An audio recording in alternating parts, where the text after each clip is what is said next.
Di sebuah sudut desa yang sunyi di Jepang, sepetak sawah kecil tiba-tiba bergerak sendiri. Tanah terguncang pelan, air menyebar rapi, dan benih padi tertanam sempurna, tanpa ada satupun manusia menyentuhnya. Apa yang sedang terjadi? Bukan sihir. Ini teknologi pertanian Jepang. Begitu canggihnya, hingga panen bisa dilakukan tanpa petani, tanpa lumpur, bahkan tanpa sinar matahari sekalipun. Tapi tunggu dulu. Di balik semua itu, ada pertanyaan besar. Bagaimana negara sekecil Jepang, dengan lahan pertanian yang sempit dan populasi petani yang menua, justru jadi pelopor revolusi pertanian dunia?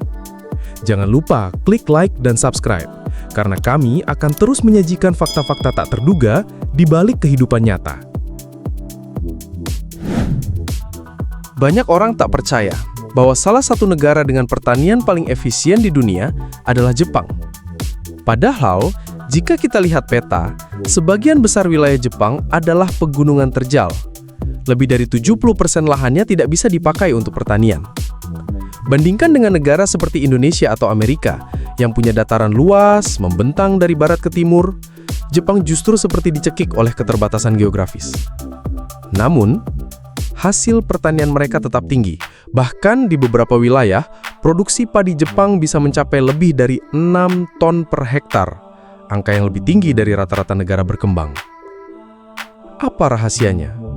Jawabannya ada 3: teknologi, presisi, dan ketekunan luar biasa. Sejak tahun 1990-an, Jepang mulai mendorong apa yang mereka sebut pertanian presisi, precision agriculture. Konsep ini sederhana tapi sangat revolusioner, mengatur pertanian secara mikro berdasarkan data ilmiah yang sangat rinci. Bayangkan, setiap petak sawah diukur tingkat keasamannya, kelembaban tanahnya, kandungan nitrogennya, hingga posisi mataharinya. Semua disimpan dalam database berbasis cloud. Dengan data itu, pupuk tidak lagi ditebar sembarangan, air tidak disiram berdasarkan insting, semuanya diotomatisasi dan disesuaikan dengan kondisi masing-masing titik tanah. Salah satu terobosan paling terkenal adalah perangkat kecil bernama Field Server. Perangkat ini dikembangkan oleh National Agriculture and Food Research Organization atau NARO, badan riset pertanian terbesar di Jepang. Field Server adalah alat seukuran termos yang dipasang di tengah sawah. Di dalamnya ada sensor suhu, kelembaban udara, kamera optik, dan pengukur radiasi matahari. Setiap menit, alat ini mengirim data langsung ke smartphone petani. Petani bisa tahu apakah tanah terlalu kering, apakah ada ancaman jamur, atau apakah suhu sudah cukup untuk fotosintesis maksimal. Dan ini bukan eksperimen. Di prefektur Fukushima, sistem ini telah diuji pada ratusan petani. Hasilnya, tingkat panen meningkat hingga 30% dalam 3 musim. Teknologi Jepang tak hanya soal alat-alat canggih. Ada filosofi unik yang mereka pegang teguh, yaitu Kaizen, yang artinya perbaikan terus-menerus. Petani Jepang tidak pernah puas hanya dengan sekali panen bagus. Mereka terus mencatat, membandingkan, dan memodifikasi teknik bertani dari musim ke musim. Contohnya, di desa pertanian kecil di Ibaraki, sekelompok petani lokal bekerja sama membentuk koperasi digital. Mereka membuat platform berbasis cloud yang menyimpan semua data panen anggota, dari jenis bibit, metode pengairan, hingga waktu tanam. Setiap panen, data dibuka bersama-sama dan dievaluasi. Inilah yang membuat pertanian Jepang seperti terus berevolusi.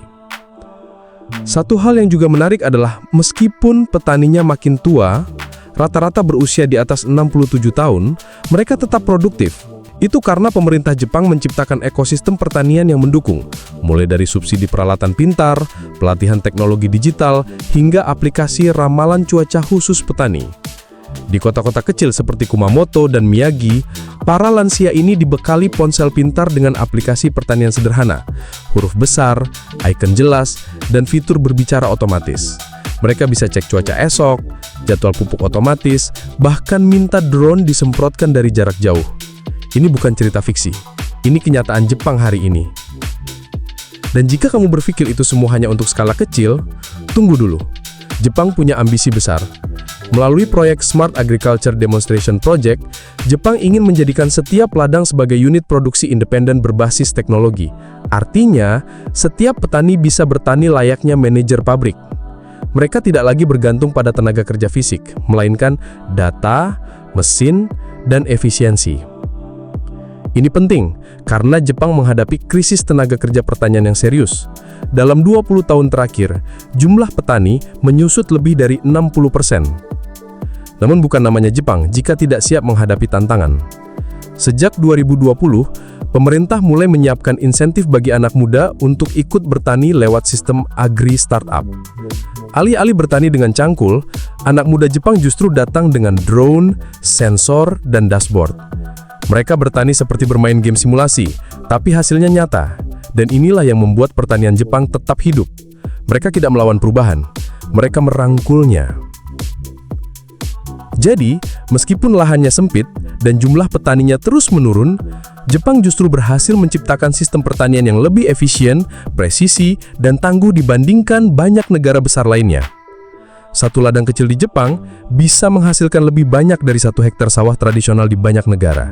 Karena bagi mereka, 1 inci tanah bisa jadi emas jika dikelola dengan data. Bayangkan pagi hari di sebuah desa di Jepang. Langit masih berkabut, udara dingin menyelimuti sawah. Tapi tiba-tiba, terdengar suara mesin. Sebuah traktor besar bergerak sendiri, tanpa ada orang yang menyetir. Inilah wajah baru pertanian Jepang. Mesin yang bekerja tanpa lelah, tanpa istirahat, dan tanpa manusia. Jepang adalah salah satu negara pertama di dunia yang memperkenalkan traktor tanpa sopir berbasis GPS dan AI. Perusahaan seperti Yanmar, Kubota, dan Iseki berlomba-lomba menciptakan alat berat pintar yang bisa menggarap ladang secara mandiri. Mesin-mesin ini tidak sekedar bisa maju dan mundur. Mereka bisa menghitung jalur tanam, memperkirakan kelembaban, dan menghindari batu serta akar di dalam tanah. Salah satu contoh paling mutakhir adalah traktor Kubota Agri Robo. Mesin ini menggunakan kombinasi RTK GPS, sensor inersia, dan kamera 3D untuk membentuk peta virtual lahan pertanian dengan tingkat akurasi hingga 2 cm. Hasilnya, traktor bisa bergerak seperti robot pabrik, membajak, menanam, dan menyemprot pupuk tanpa meleset 1 inci pun. Petani cukup mengatur perintah lewat tablet, dan sisanya ditangani oleh mesin. Ini bukan masa depan. Ini sudah berjalan di lebih dari 200 lokasi di Jepang. Tapi bukan cuma traktor. Jepang juga mengembangkan mesin tanam padi otomatis, seperti robot transplantasi padi yang bisa menanam bibit padi ke lumpur dengan kecepatan tinggi dan akurasi sempurna. Biasanya, satu petani butuh 2 orang dan 1 hari penuh untuk menanam 1 hektar. Tapi robot ini cukup 1 operator dan semua selesai dalam 2 jam. Kecepatan bukan satu-satunya keuntungan. Jarak tanam jadi lebih seragam, yang berdampak besar pada kualitas panen nantinya. Bahkan, Jepang juga punya mesin pemanen cerdas, yang bisa memisahkan padi matang dan tidak matang secara otomatis saat panen berlangsung. Mesin ini dilengkapi sensor warna dan kelembaban, yang bisa mengenali butir padi terbaik. Hasilnya, padi yang dipanen lebih berkualitas dan lebih siap untuk ekspor. Sistem seperti ini sudah diterapkan di kota seperti Niigata, daerah penghasil beras premium Jepang. Padi dari daerah ini dihargai mahal di pasar Asia, karena dikenal dengan konsistensi dan kualitasnya yang tinggi. Tentu saja, semua alat berat ini tidak bisa jalan sendiri tanpa ekosistem pendukung. Itulah sebabnya, Jepang membangun Smart Farm Center, semacam pusat kendali digital pertanian. Di sini, para petani bisa mengakses data dari seluruh peralatan pintar, menganalisis hasil panen, bahkan mengendalikan traktor dari jauh. Beberapa lokasi bahkan sudah mulai menggunakan sistem kendali suara dan AR atau Augmented Reality untuk mempercepat pelatihan petani muda dalam menggunakan robot-robot ini. Tapi mengapa Jepang sangat serius membangun pertanian berbasis mesin? Jawabannya sederhana dan mendesak, krisis tenaga kerja. Lebih dari 50% petani Jepang saat ini sudah berusia di atas 65 tahun. Banyak dari mereka sudah tidak kuat membajak sawah atau menanam secara manual. Tanpa teknologi, pertanian Jepang akan mati perlahan-lahan. Tapi, dengan robot, bahkan petani lansia bisa tetap bertani hanya dari ruang tamu rumah mereka. Kita bisa lihat contohnya di kota Sado. Di sana, seorang petani bernama Takahashi-san, usia 72 tahun, mengelola 3 hektar sawah seorang diri. Tapi ia tidak pernah turun ke lumpur. Ia hanya mengatur semua dari iPad miliknya. Mulai dari jadwal tanam, pemupukan, penyemprotan, hingga panen. Semuanya diatur seperti kalender digital. Traktor jalan sendiri, robot tanam aktif, dan drone menyemprot dari atas. Dari sudut pandang efisiensi, ini benar-benar revolusi. Tentu banyak yang khawatir, apakah robot akan menggantikan petani? Tapi di Jepang jawabannya jelas. Robot bukan menggantikan, tapi memperpanjang umur pertanian. Justru, dengan robot, generasi muda jadi lebih tertarik bertani. Mereka tidak lagi harus berkotor-kotor di sawah, tapi bisa memanfaatkan skill teknologi mereka. Kamu tahu, beberapa universitas di Jepang kini menawarkan jurusan Smart Agriculture Engineering, di mana mahasiswa belajar coding, drone, dan manajemen farm otomatis. Dan semua teknologi ini tidak hanya untuk Jepang. Perusahaan seperti Kubota bahkan telah mengekspor robot-robot ini ke negara lain, termasuk Thailand, Vietnam, hingga Mesir. Mereka percaya, pertanian pintar bisa menyelamatkan dunia dari krisis pangan. Karena di masa depan, lahan makin sedikit, populasi makin banyak, dan iklim makin tak tentu. Satu-satunya solusi adalah pertanian yang lebih cepat, lebih presisi, dan lebih hemat tenaga. Dan Jepang itu sudah membuktikan bahwa semua itu mungkin. Apa jadinya kalau pertanian tidak lagi butuh sawah? Tidak perlu lumpur, tidak perlu traktor, bahkan tidak perlu sinar matahari. Itulah yang sedang terjadi di Jepang saat ini. Di kota-kota padat seperti Tokyo, Kyoto, hingga Osaka, sayur mayur tidak ditanam di lahan terbuka, tapi di dalam gedung bertingkat. Sistem ini disebut vertical farming, pertanian yang dilakukan secara vertikal dalam ruangan dengan pencahayaan buatan dan kontrol penuh atas suhu, air, serta nutrisi. Dan hasilnya mengejutkan. Salah satu pionirnya adalah perusahaan bernama Spreadco. Mereka membangun sebuah fasilitas pertanian canggih bernama Technofarm Keihana di pinggiran Kyoto. Di dalamnya, ratusan ribu tanaman selada tumbuh subur dalam rak-rak bertingkat tinggi. Cahaya bukan dari matahari, tapi dari LED berwarna merah dan biru yang dirancang khusus untuk mempercepat fotosintesis. Dengan sistem ini, mereka bisa memanen lebih dari 30.000 kepala selada per hari, hanya dari satu gedung. Bagaimana caranya? Kuncinya ada pada kontrol total. Di pertanian konvensional, hujan, hama, dan iklim bisa merusak panen kapan saja. Tapi di vertical farm, semua dikendalikan seperti laboratorium. Suhu ruangan dijaga tetap 20-22 derajat Celcius, kelembaban diatur pada 60-70%, air yang digunakan adalah air suling bersih, dan setiap nutrisi diukur dengan presisi menggunakan sistem AI. Tanaman tumbuh lebih cepat, lebih bersih, dan bebas pestisida. Bahkan saking sterilnya, pekerja yang masuk harus mengenakan pakaian khusus seperti di ruang bedah. Yang membuatnya semakin luar biasa, seluruh proses otomatis. Dari menanam benih, memindahkan tray, hingga panen, semuanya ditangani oleh robot pemindah lengan otomatis dan jalur konveyor pintar. Manusia hanya berperan sebagai pengawas sistem. Waktu panen pun bisa diprediksi hingga ke menit. Tidak ada kejutan buruk dari cuaca. Tidak ada panen gagal karena serangga. Ini seperti mengubah pertanian menjadi pabrik makanan.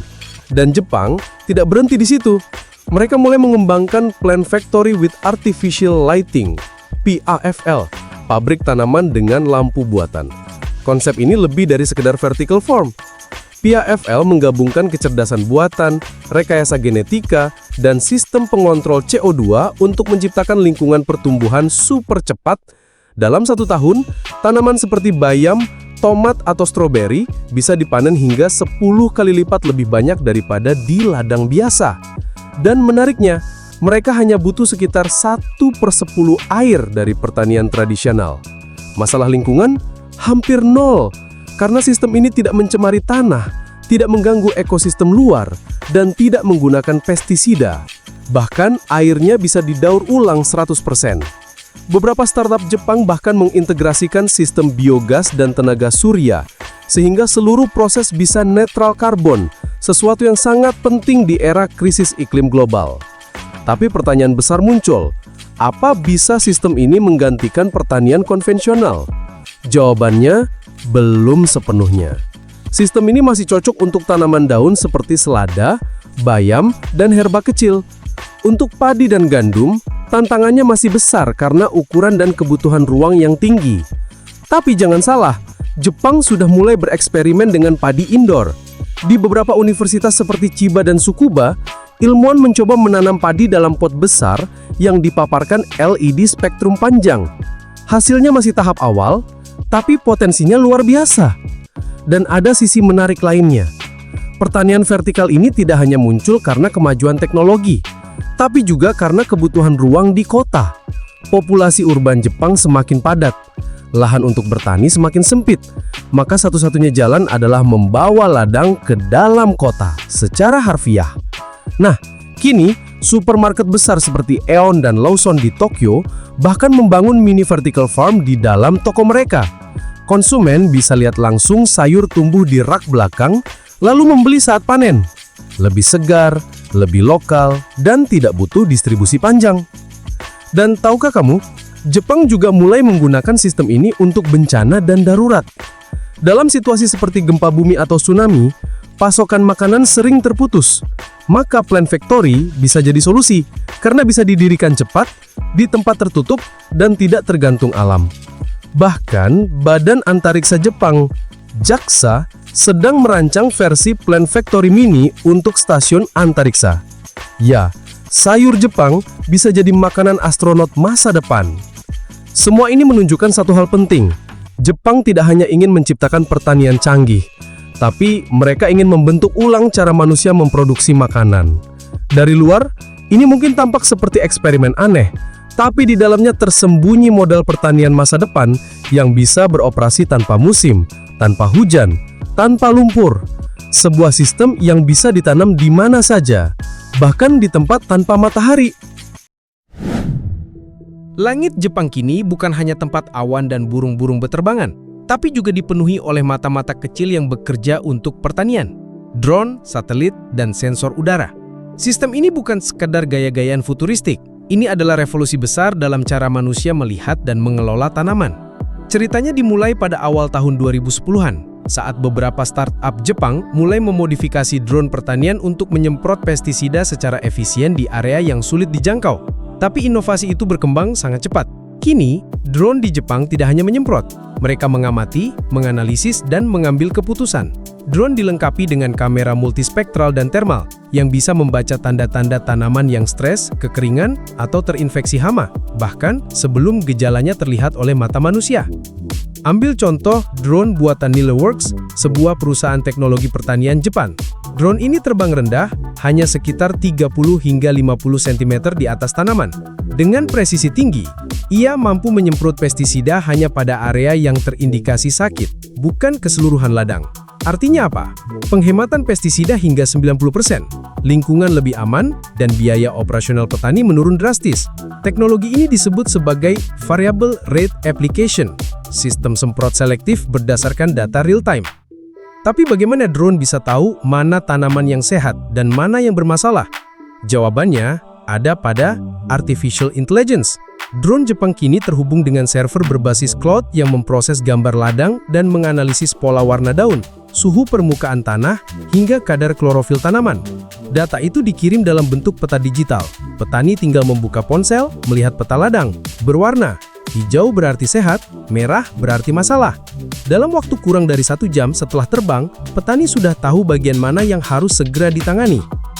Sementara itu, di luar angkasa, ada sistem lain yang ikut bekerja. Jepang mengembangkan sistem satelit khusus bernama QZSS, Quasi Zenith Satellite System. Satelit ini memberikan akurasi GPS lebih tinggi dibanding GPS biasa, terutama di daerah pegunungan yang sering mengalami gangguan sinyal. Dengan QZSS, traktor otomatis, robot tanam, dan drone semprot bisa beroperasi dengan akurasi sampai 2 cm. Artinya, tidak ada lagi pupuk yang tumpah, tidak ada bibit yang meleset, dan tidak ada area yang terlewat. Dan itu belum semuanya. Beberapa universitas di Jepang bekerja sama dengan Badan Meteorologi Nasional untuk menggabungkan data drone dan satelit dengan ramalan cuaca mikro. Misalnya, jika sistem mendeteksi kelembaban tinggi dan suhu naik dalam 2 hari ke depan, maka AI akan memperkirakan resiko jamur meningkat. Lalu drone dikirim lebih awal untuk menyemprot sebelum penyakit datang. Inilah yang disebut sebagai predictive farming, pertanian berbasis prediksi ilmiah. bukan insting. Bahkan kini, beberapa desa di Jepang menggunakan tethered drones, yaitu drone yang tidak terbang bebas, tapi terhubung ke kabel dan mengudara terus-menerus di satu titik. Drone ini bekerja seperti menara pengawas digital. Ia mengamati ladang dari pagi hingga sore, mengirim video langsung, dan mendeteksi pergerakan mencurigakan seperti hewan liar atau pencuri hasil panen. Petani tinggal membuka layar dan bisa mengontrol seluruh ladangnya dari kursi rumah.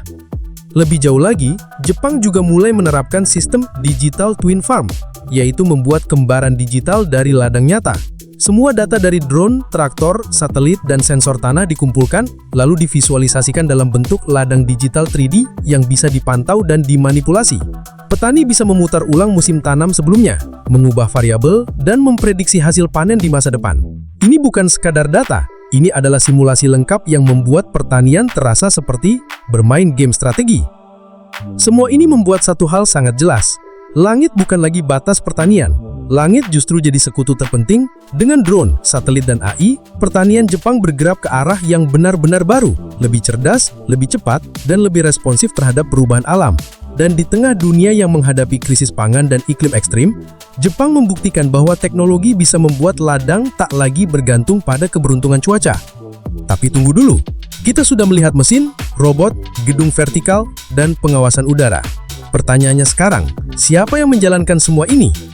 Jika petaninya makin tua dan jumlahnya makin sedikit, lalu siapa yang menjadi generasi penerus pertanian masa depan? Pertanian Jepang tak hanya soal robot dan satelit. Teknologi hanyalah alat, tapi siapa yang mengoperasikannya? Ini pertanyaan besar yang selama bertahun-tahun menghantui pemerintah Jepang. Siapa yang akan menjadi petani di masa depan? Karena statistik menunjukkan, lebih dari setengah petani Jepang berusia di atas 67 tahun. Jumlah petani muda terus menyusut, lahan pertanian terbengkalai, dan tak ada generasi baru yang berminat menggantikan. Namun, justru dari krisis ini, lahirlah sebuah transformasi mengejutkan. Anak-anak muda Jepang kini mulai kembali ke ladang. Tapi mereka tidak membawa cangkul. Mereka datang dengan laptop, drone, dan coding skill. Pemerintah Jepang menyebutnya sebagai Agri Innovation Generation, generasi baru petani yang berpikir seperti teknokrat dan bekerja seperti insinyur. Salah satu program yang mendukung regenerasi ini adalah Smart Agriculture School. Di sekolah ini, anak muda belajar bertani tidak dengan praktik langsung di lumpur, tapi melalui simulasi realitas virtual. Mereka bisa mengendalikan traktor otomatis dari ruangan indoor, atau belajar mengatur kelembapan ladang lewat antarmuka komputer. Kurikulumnya mencakup pemrograman sistem drone, analisis data pertanian, manajemen supply chain, dan cara menggunakan AI untuk prediksi panen. Hasilnya, banyak lulusan jurusan teknik, bahkan IT, kini mulai membuka startup pertanian canggih. Ambil contoh di Fukuoka, seorang pemuda bernama Keita, lulusan teknik elektro, memutuskan pindah ke desa dan membuka pertanian full automation. Dia menggunakan sistem cloud farming, artinya semua ladangnya dikendalikan lewat server pusat. Irigasi, suhu, pemupukan, drone semprot, semua terprogram otomatis dan bisa dipantau dari mana saja. Yang menarik, Keita mengelola 4 hektar ladang hanya dengan 2 orang staf. Dulu, ladang sebesar itu butuh minimal 12 orang. Dan tidak hanya petani baru, banyak pekerja kantoran di kota besar kini ikut bertani, tapi dari jarak jauh. Ya, di Jepang kini ada konsep bernama telefarming. Melalui platform seperti Agribuddy atau Telefarm, warga kota bisa mengadopsi petak sawah di desa, lalu mengelolanya secara digital. Sistem akan mengirim laporan pertumbuhan tanaman, status cuaca, dan bahkan live stream dari drone yang memantau sawah mereka. Ketika panen tiba, hasilnya dikirim langsung ke rumah, tanpa harus kotor, tanpa meninggalkan pekerjaan utama mereka. Lebih dari itu, Jepang kini sedang membangun prototipe pertanian yang benar-benar tidak butuh kontak manusia. Konsep ini disebut Zero Touch Farming, sebuah ladang kecil yang sepenuhnya dijalankan oleh robot mandiri, AI, dan sistem kendali cloud. Tidak ada manusia yang turun langsung ke sawah. Setiap proses dari tanam, pemeliharaan, hingga panen dilakukan oleh jaringan mesin otomatis yang saling terhubung. Satu proyek uji coba di Hokkaido bahkan berhasil menjalankan ladang kentang seluas 3 hektar tanpa satupun petani masuk ke dalam area ladang. Namun, semua ini bukan tanpa kritik. Sebagian orang khawatir bahwa pertanian tanpa manusia akan menghilangkan kearifan lokal, nilai-nilai spiritual dalam bercocok tanam, dan hubungan emosional antara manusia dan tanah.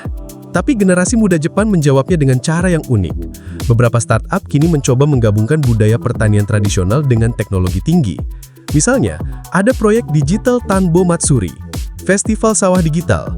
Di sini, peserta dari seluruh Jepang bisa mengikuti lomba tanam padi virtual lewat aplikasi AR sambil tetap mempelajari filosofi pertanian Jepang. Dan tetap ada ruang bagi hubungan spiritual dengan tanah. Beberapa ladang otomatis masih menyisakan ruang interaksi manusia di sudut-sudut tertentu. Di sana, petani bisa menanam dengan tangan sebagai bentuk penghormatan terhadap leluhur dan tradisi. Karena pada akhirnya, meski teknologi berkembang pesat, esensi pertanian tetap sama, menanam dengan harapan. Inilah wajah masa depan pertanian Jepang. Bukan lagi ladang berlumpur dengan petani membungkuk di bawah matahari, tapi pusat kendali data, layar simulasi, dan jaringan mesin yang bekerja siang malam. Dan semua itu dijalankan oleh generasi muda. Mereka bukan hanya mewarisi ladang, tapi mengubahnya menjadi sistem pangan masa depan yang efisien, hijau, dan berkelanjutan. Jadi, jika dulu petani dipandang sebagai profesi tertinggal, kini di Jepang petani adalah ahli teknologi, bahkan pahlawan krisis pangan global. Dan dari negeri yang penuh keterbatasan lahan, lahirlah model pertanian dunia masa depan. Karena di Jepang, pertanian bukan hanya tentang hasil panen, tapi tentang merawat masa depan umat manusia dengan kecerdasan dan kehormatan. Dari ladang sempit hingga gedung tinggi, dari drone hingga AI, Jepang mengubah keterbatasan menjadi kekuatan. Mereka tidak melawan perubahan zaman, mereka menanamnya. Terima kasih sudah menonton Jelajahi Fakta. Jangan lupa klik like, tinggalkan komentar dan subscribe agar kamu nggak ketinggalan fakta mengejutkan lainnya.